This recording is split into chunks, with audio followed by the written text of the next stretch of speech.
कदो सुनो।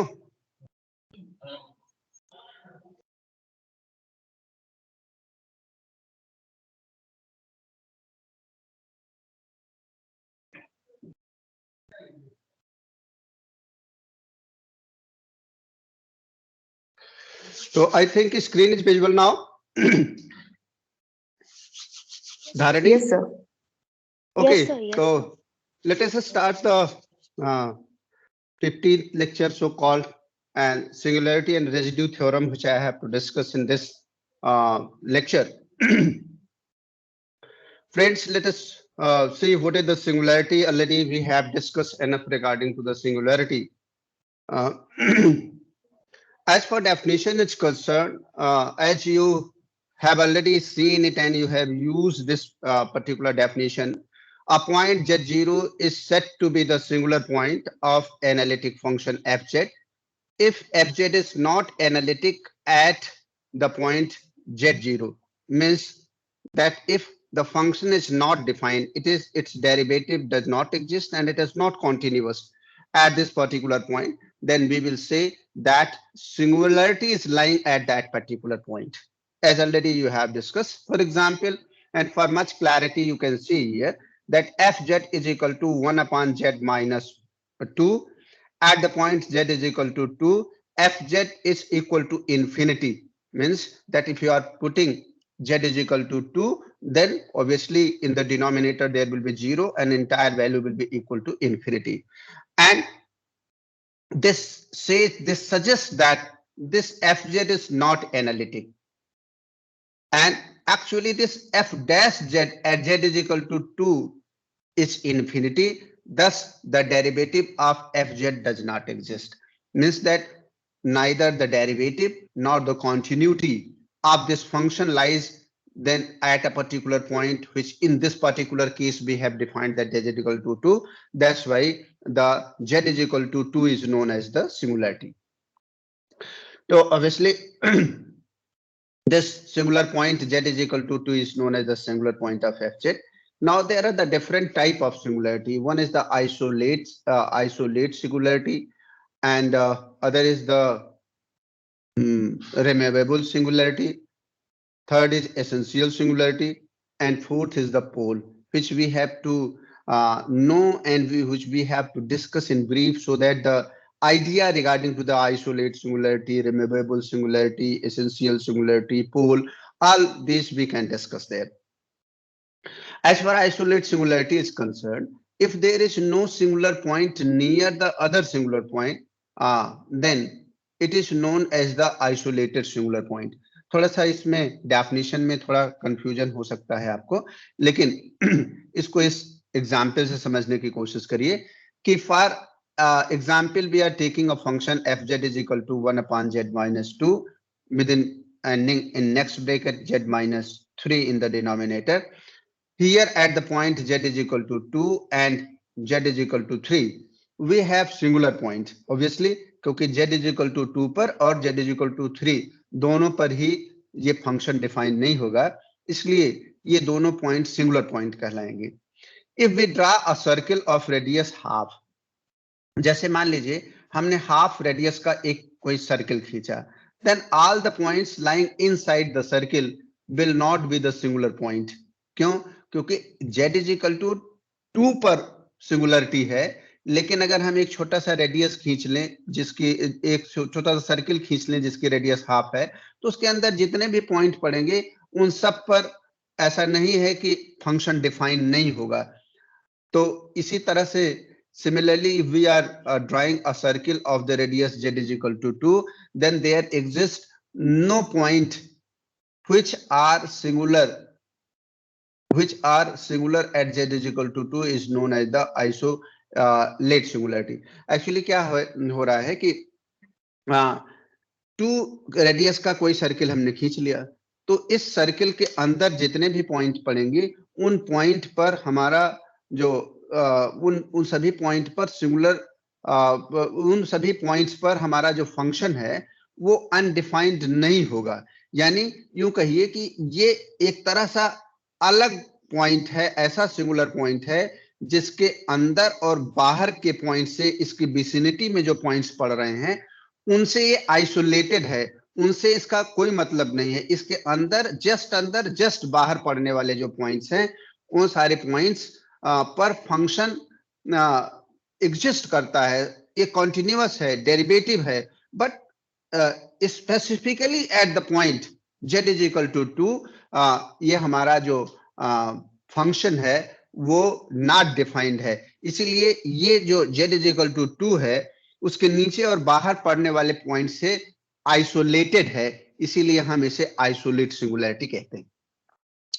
It should be remembered that a singular point will be the isolated singularity of a function if there must exist a circle of the minimum radius around it in which there should be no singular point। यानी दो z is equal to 2 पर हम अगर कोई circle खींचे तो उसके आसपास पूरे सर्किल में कम से कम एक ऐसा सर्किल होगा, एक ऐसा रीजन जरूर होगा जिस पर कोई पॉइंट नहीं होगा कि जिस पर हमारा फंक्शन सिंगुलरिटी की कंडीशन को फुलफिल करता हो। इसीलिए z इज इक्वल टू 2 को हम आइसोलेट सिंगुलरिटी पॉइंट कह लेते हैं। Similarly, we will have the other case for z is equal to 3. Then again, we can have the radius z is equal to 3, and we are drawing the circle. Then above and over to that particular point, there will be at least a circle around which there will be no condition of singularity. That's why z is equal to 3 will be also the isolate singularity. Second point is removable singularity. The singularity which can be removed from the function is known as the removable singularity.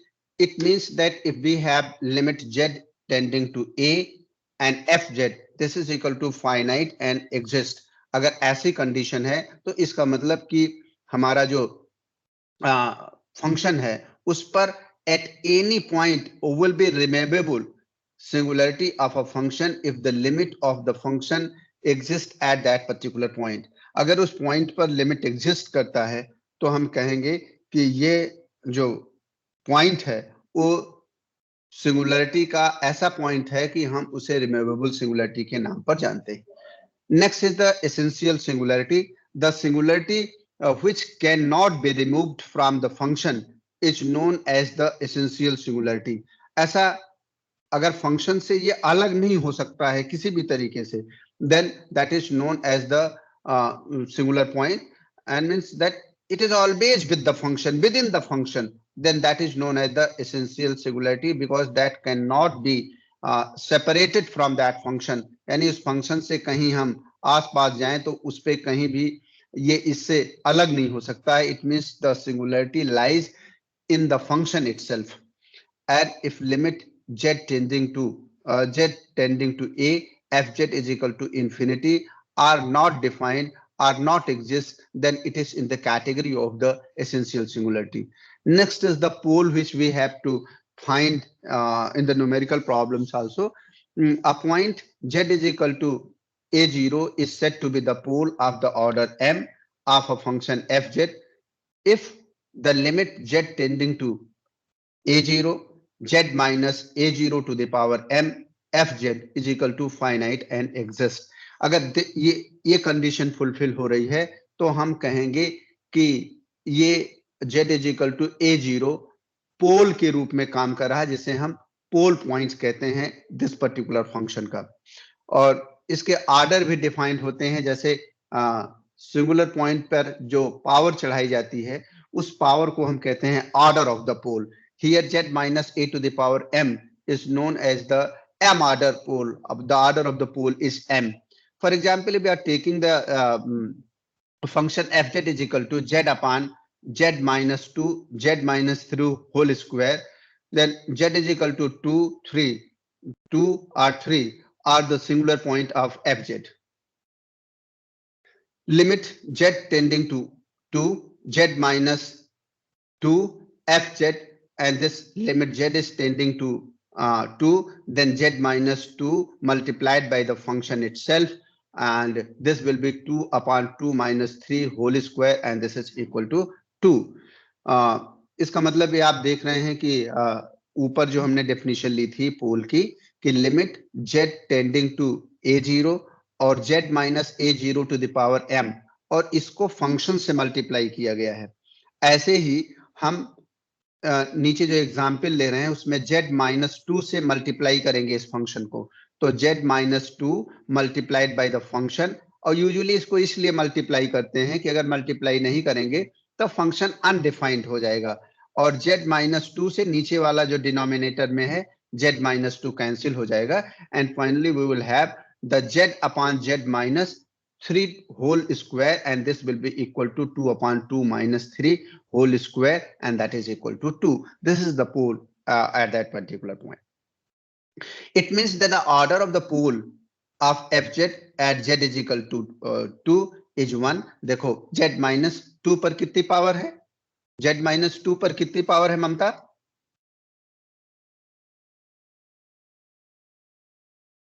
Hello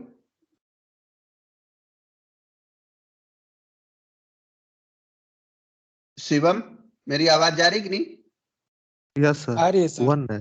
1 है तो power 1 है।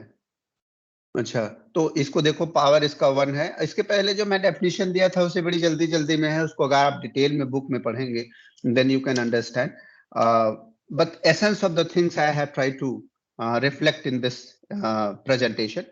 तो at z is equal to 2 means that z minus 2, अगर इसकी power देखेंगे तो 1 है, तो ये सिंपल पोल कहलाएगा।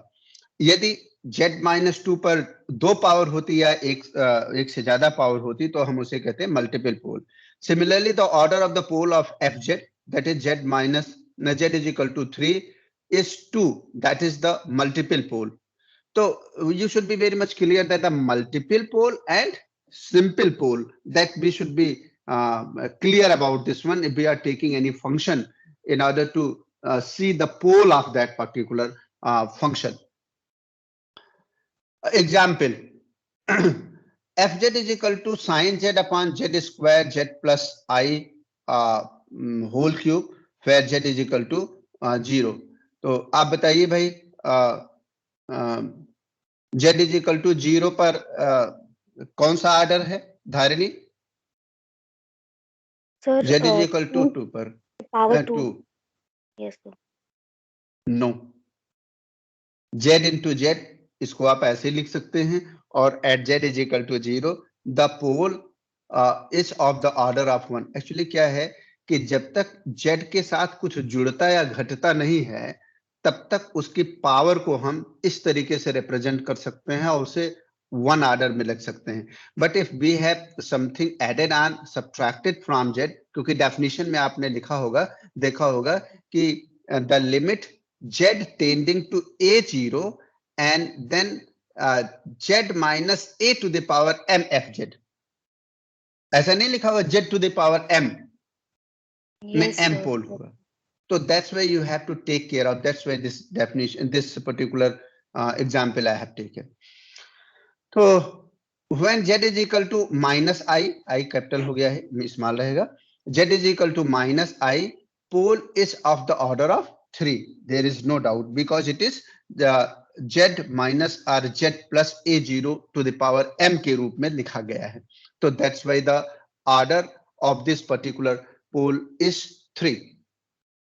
Let us have the example again, that fz is equal to z square upon z plus 1 whole square, z minus 2 whole square. Then obviously at z is equal to minus 2, the pole is of the order of 2. और दूसरे में sir of 3, order of 3 obviously कि z is equal to minus 2। अच्छा, यहाँ पर 2 होगा भाई, minus लिखा है, ये प्लस 2 होगा z इज इक्वल टू 2 पर, क्योंकि z minus 2 is equal to 0 करेंगे तो z इज इक्वल टू 2 हो जाएगा। तो pole is of the order of 3। Residue at the pole, basically जो हमें न्यूमेरिकल प्रॉब्लम्स निकालनी होती हैं, सॉल्व करना होता है, उसमें हमें रेजिड्यू निकालना होता है। तो रेजिड्यू एट द पोल, तो there may be the 4 condition to find the residue at pole. कैसे हम निकालते हैं, what are the condition, what are the steps are there, तो that's we have to discuss here. Number 1, पहली condition हो सकती है कि it has been asked that find the residue at the simple pole. मान लीजिए आपके मल्टीपल पोल है, उसमें z-2 डिनोमिनेटर में z-2 whole square z+2 z+i ऐसे लिखा गया है। तो उसमें कुछ सिंपल पोल होंगे, कुछ मल्टीपल पोल होंगे। तो और अगर ये रिस्ट्रिक्शन कर दिया गया है कि find the residue at the simple pole, then we have to bother about the simple pole only, not for the multiple poles. So that's why this condition we have to take care whenever we are solving the numerical problem related to the residue of a particular function which has been given in there. So here residue at the pole, simple pole. तो इसके लिए हम क्या करेंगे, कैसे करेंगे? If fz has a simple pole at z is equal to a, then residue fa is equal to limit z is equal to a z minus a fz. ये residue निकालना है। रेजिड्यू कैसे निकलेगा कि अगर आपका पोल ऐसा है जिसपे पावर नहीं है या पावर 1 है तो उसको हम सिंपल पोल कहेंगे। तो सबसे पहले हम देखेंगे कि कहां पर सिंपल पोल है। Either z is equal to a पर है, a माइनस भी हो सकता है, प्लस भी हो सकता है। देन रेजिड्यू निकालने के लिए f ऑफ a निकालेंगे। f of residue at a कैसे निकलेगा? Limit z is tending to a and z minus a multiplied by fz, यानी फंक्शन को z माइनस a जिस पर आपको पोल निकाला है आपने, सिंपल पोल है, उससे फंक्शन को मल्टीप्लाई करेंगे। और मल्टीप्लाई करेंगे तो ऑब्वियसली आप देखेंगे ये डिनोमिनेटर में भी रहता है, तो डिनोमिनेटर और ये कट जाएगा, तो fz का केवल वही पार्ट बचेगा जो जीरो, जिसके लिए डिनोमिनेटर में जीरो नहीं होगा। And rest of the function will be decorated or will be replaced by z is equal to a, and final whatever the value will be there, that is known as the residue. And there may be the function like this one. आपका function ऐसा भी हो सकता है कि if fz is of the form that phi z upon psi z, where f of psi a is equal to 0 but phi a is not equal to 0. अगर ऐसी condition है तो क्या करेंगे? ऐसी कंडीशन है तो हम इसके लिए एक रूल है कि residue at z is equal to a, that is the residue at z is equal to a will be equal to phi a upon the psi dash a, यानी first order derivative of the function which is written in the denominator. Okay, now we will have the residue at the pole of order n. अगर हमें ऐसा पोल है जिसका order n है, ऐसा अगर ऐसा ऑर्डर है उस पोल का, यानी पहले तो हमें सिंगुलर पॉइंट निकालना है। सिंगुलर पॉइंट में उस ब्रैकेट को देखना है जिसकी पावर n है। तो if fz has the pole of order n at z is equal to a, then the residue at z is equal to a is equal to 1 upon n minus 1 factorial and z d to the power, यानी d n minus 1 upon dz n minus 1 and within bracket z minus a to the power n fz at the value of z is equal to a. ये इसका formula है कि अगर आपका n power है किसी पोल का, then obviously we will find the residue at a in this with this formula. आपके पास तीसरी कंडीशन ये होगी कि residue at the pole when z is equal to a of any order, simple or multiple. देखो ये बहुत अच्छी सी बात है कि जो लॉरेंट सीरीज आपने पढ़ा हुआ है, उस लॉरेंट सीरीज में 1 अपॉन t का मल्टीप्लायर जो कुछ भी होगा वही रेजिड्यू होगा। यानी आप लॉरेंट सीरीज का इंपॉर्टेंस इसी आधार पर समझ सकते हैं कि अगर आपका कोई फंक्शन fz दिया गया है और fz को आपने एक्सपैंड कर दिया और एक्सपैंड करने में आपको 1 अपॉन t का कोफिशिएंट मिल गया, तो itself that will be the residue of that particular function at that particular point. तो ये बहुत इंपॉर्टेंट है, but the question is here कि you should have the ability to expand the function in terms of the Lorentz series. That's why I have given the example study how to expand a particular function in terms of the Lorentz series. तो अगर लारेंट series में आपके पास इसकी कितनी capability है कि आप उसे एक्सपैंड कर सकते हैं, then only you have to see the coefficient of 1 upon t, that will be itself the residue at the point A.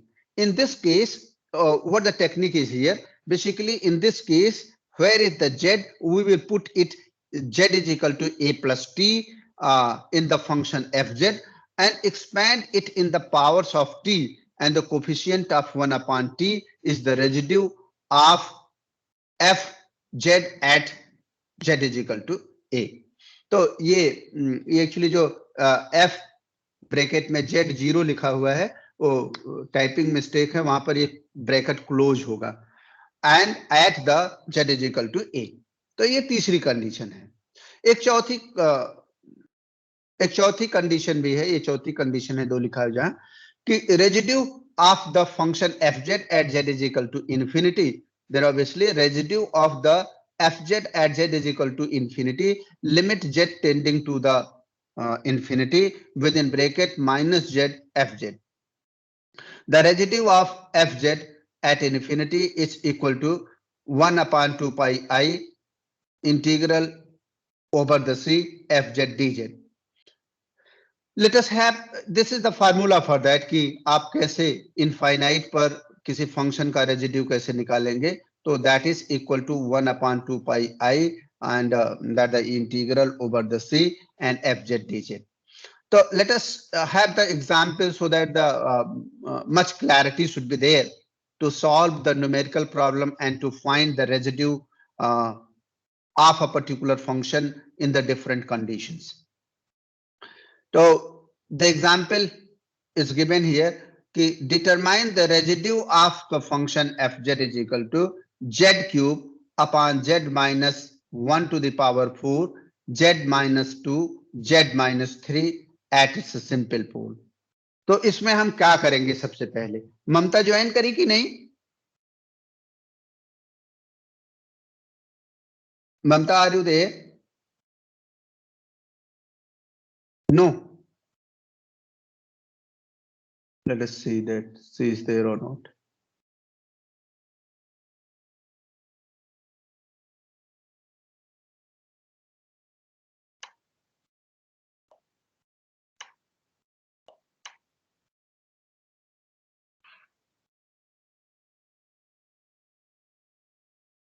गायब हुए। चलो अच्छा, तान्या तुम बताओ।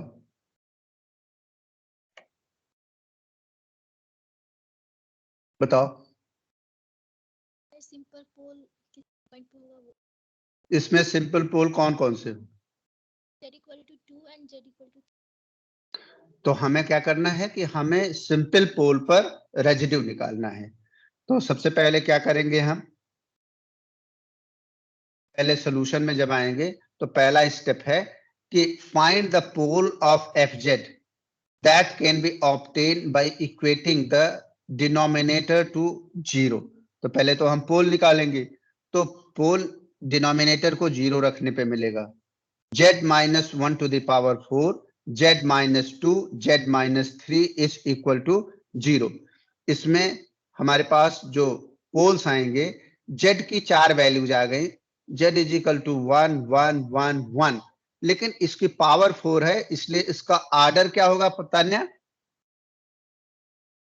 ऑर्डर 4 होगा। इस 4 आर्डर है, यानी ये मल्टीपल आर्डर हो गया। जो सिंपल पोल है वो z is equal to 2 and z is equal to 3. Step second में क्या करेंगे?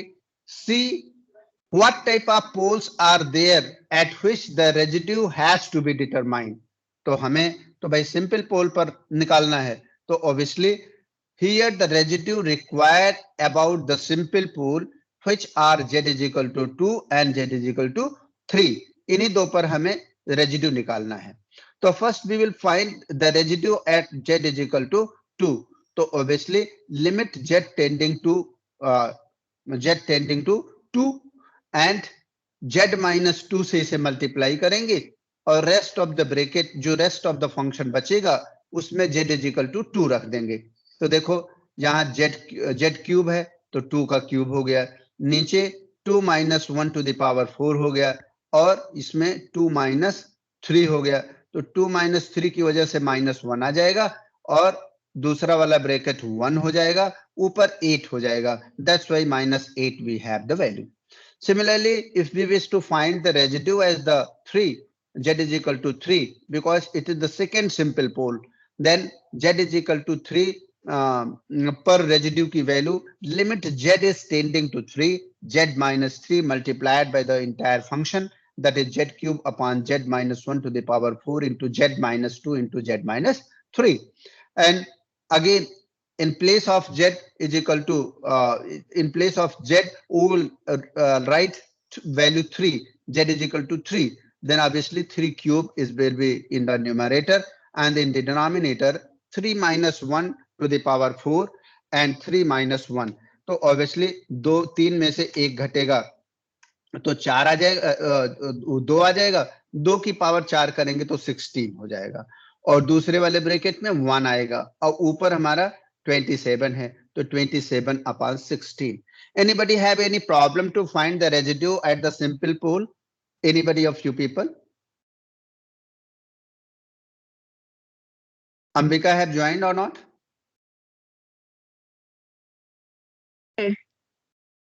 हाँ, कोई प्रॉब्लम बेटा तुमको इसको समझने में? This is clear. So let us proceed to the next example. Next type of example.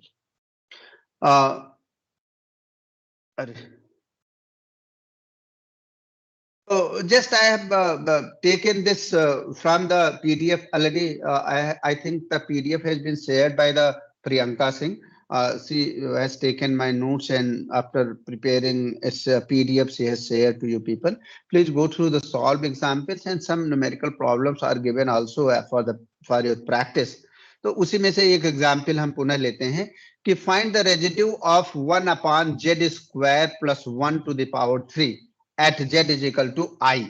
इस पे हमें इसका रेजिड्यू निकालना है, तो obviously the function will be fz is equal to 1 upon z square plus 1 whole cube pole of fz, that is z square plus 1 whole cube, this is equal to 0. This implies that z plus I whole cube into z minus I whole cube.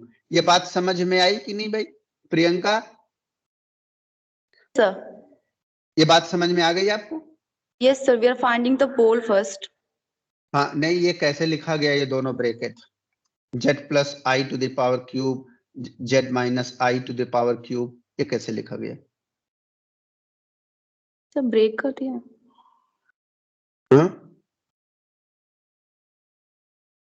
z square plus 1 to the power cube is equal to 0 को हम ऐसे कैसे लिखते हैं? Priyanka Tripathi, are you there? No. Shivam?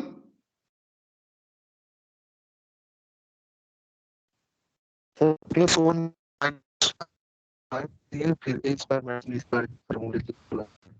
अच्छा, थोड़ी आवाज आपकी कट के आ रही है, लग रहा है सही बता रहे हो। गौरव?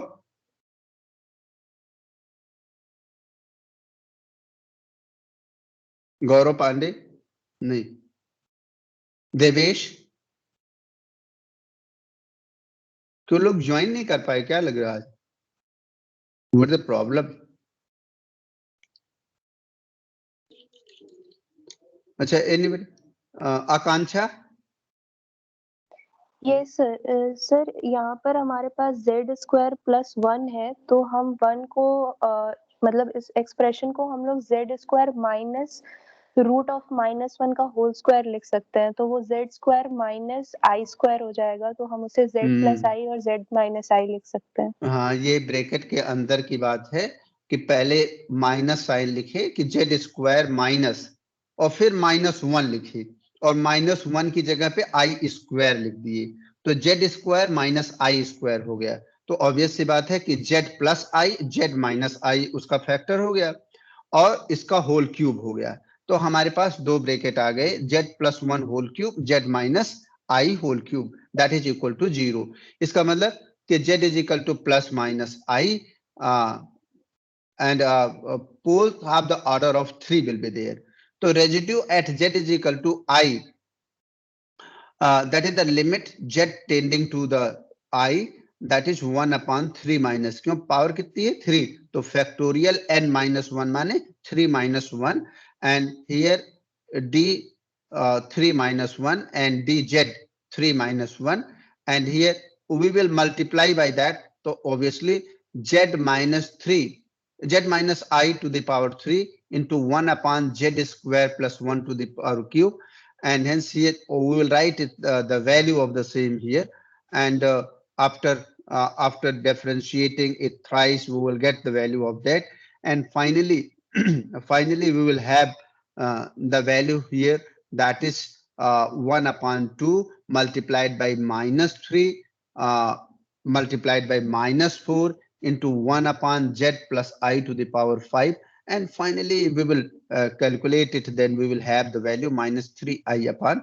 16. I advise you people that please do it by yourself, then if you will do their practice, then exactly you will realize that how we are doing this one. Next example we are taking that if fz is equal to 1 upon z minus 1 and z minus to the power 4, find the residue at all poles.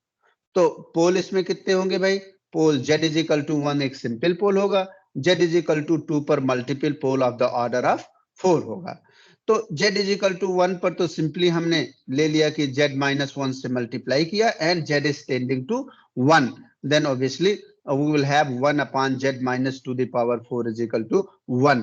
ये इसकी value हुई, इसकी residue 1 is equal to 1 आ गया. अब z residue eight 2 निकाल लेंगे जब, तो ऑब्वियस सी बात है इसका पावर 4 है, तो नीचे ये फैक्टोरियल 3 हो जाएगा 1 अपॉन फैक्टोरियल 3, और इसे 3 बार डिफरेंशिएट किए हुए हैं. तो आप देखो हमने साइड में इसको डिफरेंशिएट करके दिखाया भी है कि हर बार डिफरेंशिएट करने पे कितना आएगा, and we will have dq upon dz cube z minus 2 to the power 4 fz, and final calculation we will do, and finally we will have the residue at 2 is equal to minus 1. So that you have to do your practice. If any procedural problem is there with you people, then please let me know. Anybody have any problem to solve or to tackle such type of problem, let me know. Anybody of you people? किसी को कोई समस्या नहीं? Sir इससे पहले वाले example में उसमें आप रेजिड्यू क्यों नहीं निकाले थे, z माइनस 1 पे 4 उस वाले क्वेश्चन में? इस वाले में? इसके पहले इसके पहले किसमें बेटा? इस वाले में z माइनस 1 पे power 4 z minus 2 z minus 3.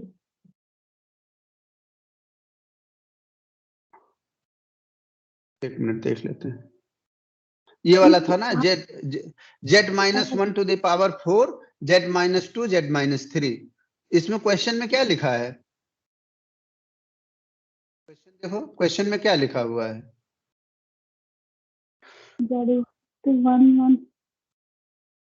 Question पे आने दो. क्वेश्चन क्या लिखा हुआ है? एग्जाम्पल पढ़ो, पढ़ के बताओ क्या लिखा है. Determine the residue of fz is equal to z cube upon z minus 1 पे power 4 z minus 2 z minus 3 at its simple pole. तो सिंपल पोल कौन कौन सा है? 2 and 3. तो why we will find the z minus 1 to the power 4?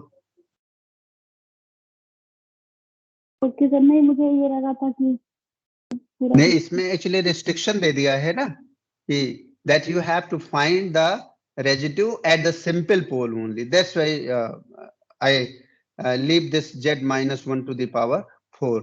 अगर ये लिख देता है इसमें कि please find the residue at the multiple pole, तो z minus 1 to the power 4 पर ही निकालते केवल, ठीक है ना? तो यहां तक हो गया था. अब आगे आइए.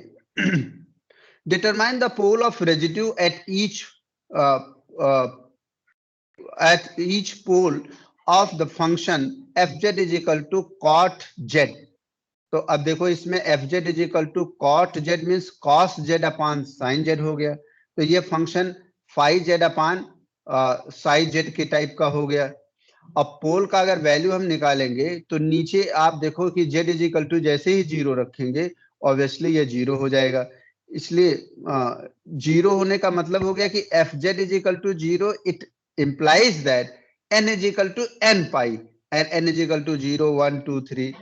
तो residue of fz at z is equal to n pi, the limit z is tending to n pi cos z upon d by dz of half sin z, and this is equal to cos z upon cos z, that is equal to 1. तो ये ऐसे भी कभी कभी हमारे पास function आते हैं तो उनको इस तरह से टैकल करेंगे। रेजिड्यू थ्योरम, इसको आप समझ लीजिए, ये बहुत ही इंपॉर्टेंट थ्योरम इसलिए है कि इससे ढेर सारे पॉइंट्स पर एक साथ रेजिड्यू निकाला जा सकता है। कैसे निकलेगा वो आप देख लीजिए। स्टेटमेंट क्या है कि if F Z is analytic in a close curve C except at the finite number of singular points within the C, then the integral over the closed curve fz dz is equal to 2 pi I, and this is equal to the sum of the residue at all singular points within the C. ये किसी भी integral की value निकालने का ये theorem है। वो theorem क्या कहती है कि अगर fz एनालिटिक है किसमें, किसी क्लोज कर्व के अंदर और कुछ पॉइंट्स पर except at the finite number of singular point or within C, then we will have, देखो अब तक क्या होता था कि जिन पर सिंगुलर पॉइंट हम जब काची इंटीग्रल थ्योरम निकाल रहे थे, इसके पहले हम इसकी वैल्यू निकाल रहे थे, तो इसमें रिस्ट्रिक्शन रहता था कि हम कहाँ निकाल पाएंगे, किन पॉइंट्स पर इसकी इंटीग्रल वैल्यू निकलेगी। यहां पर ये कह रहा है कि if fz is the analytic in a closed curve C except at the finite number of the singular point within the C, then the integral over the closed curve fz dz is equal to 2 pi I, or within the bracket we have the sum of the residues of all the singular point within C. हमें कुछ बहुत चिंता नहीं करनी है, बस ये दिखना है कि अंदर उस कर्व के कितने सिंगुलर पॉइंट्स हैं और उन सिंगुलर पॉइंट्स पर रेजिड्यू कितना है, उस सारे रेजिड्यू का हमें सम लेना है, and then after we have to multiply it by 2 pi I, that will be the value of that value of the integral of that function.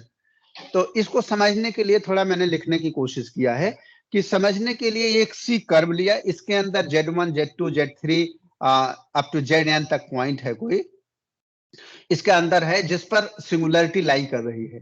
तो F Z integral over C F Z D Z is equal to 2 pi I, and that will be equal to the residues of the z1 plus z2 plus z3 up to zn। ध्यान रहे कि हम residue curve के अंदर और बाहर दोनों निकाल सकते हैं, पर इंटीग्रल के लिए अंदर वाले रेजिड्यू ही काम के होते हैं, बाहर वाले काम के नहीं होते हैं। ये रेजिड्यू निकालने में और इसके इंटीग्रल फंक्शन का इंटीग्रेशन करने में ये डिफरेंस होता है। तो let us have a particular example, then the things will be more clear. तो problem that is the evaluate the integral over the closed curve z square plus 4 upon z minus 2 into z plus 3 dz, where C is a circle and that circle is defined that the z plus 1 is equal to 2. तो solution क्या है इसका कि z plus 1 is equal to 2 का मतलब कि this is a circle which have its center at -1, 0 and its radius is equal to 2. Exactly this situation is same as we did in case of the Cauchy integral formula. So here if we will write in a Cartesian coordinate, then in place of z what we will write? Dharini, what we will write in place of z? So we will write x plus iy for z. Obviously in place of z we will write x plus iy, and plus 1 is already there, so that's why the expression which has been given above, that will be x plus iy plus 1 within the mod, that is equal to 2. And this can be written as x plus 1 whole square plus y square is equal to 2 square in this way. तो अब हम इसमें देखते हैं कि पोल क्या है और वे कहाँ लाई कर रहे हैं। पहला काम तो ये है। तो अब हम अगर पोल की बात करें तो z इज इक्वल टू, हमारे दो पोल हैं, z इज इक्वल टू 2 पर है और z इज इक्वल टू -3 पर है। तो z इज इक्वल टू 2 पर आप देखिए, अगर हम फिगर बगल में बनाए हुए हैं तो ये तो उस कर्व के बाहर पड़ रहा है, इसलिए ये हमारे काम का नहीं है। हमारे काम का है जो उस कर्व पर पड़ रहा है या कर्व के अंदर है। तो हम अब pole of z square plus 4 upon z minus 2 plus into z plus 1 का अगर हम सिचुएशन देखेंगे तो that can see from this figure also, and there will be z is equal to 2 and z is equal to 3 as a -3 as a pole. Already I have discussed this and both will be the simple pole. So since z is equal to 2 outside the circle and z is equal to on the circle, so by the residue theorem we will write it as z square plus 4 upon z minus 2 into z plus 3 dz is equal to 2 pi I into residue at -3. And hence we will write the 2 pi I limit z tending to -3 and z plus 3 से fz में multiply किया गया, तो z plus 3 multiplied by z square plus 4 upon z minus 2 into z plus 3, and finally we will write the value z is equal to -3. Then we will have 2 pi I 13 upon -5, and that is equal to 26 pi I upon 5. So this is all about what I was interested to discuss with you people. Anything if if you want to ask, then please let me know. Otherwise, I declare that I have finished almost all the things what was desired in the unit number 2, because I discussed the issues related to the content of the unit number 2 with the Dr. Prashant ji, that he informed me that the Laplace, Fourier, and some other lecture he has taken, and you know that how to take the Fourier transform, what is the how to take the Laplace transform, and some special lecture on the probability he has taken. But I think that the syllabus which has been included in the minor test, that is limited to the Laplace transform only. After the Laplace transform, that is the Fourier and onward, that I have excluded deliberately because it is more than it is expected in the minor test number 1. And since I have not delivered the lecture on that, that's why I was not very much confident that what type of question I should ask. Although I can take the question from the Prasanjay, but I do not want to have the burden on you people. That's why I have taken the rest of the syllabus only, the entire first unit. And in the second unit, I have taken up to the Laplace transformation. Any clarity, if you lapse there, then please let me know. And if you don't have, you feel that I don't have clarity on this one, then please let me know so that I can clear the issues related to the minor test and the syllabus content. कोई भाई बताइए।